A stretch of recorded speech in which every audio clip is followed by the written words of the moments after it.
जिस दरख्त दा फल खाइए ओ सुक जावे ओनू वड्डीए ना ते जिन्नू यार कहिए ओदे नाल रहिए हो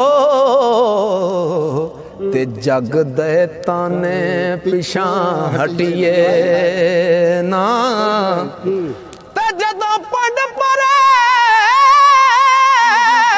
मदी चालिए ओ लगे पार पावे ओनू सटिए ना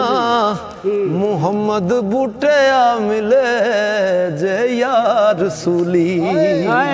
हो झूठा झूठ लइए पिछा हटिए ना।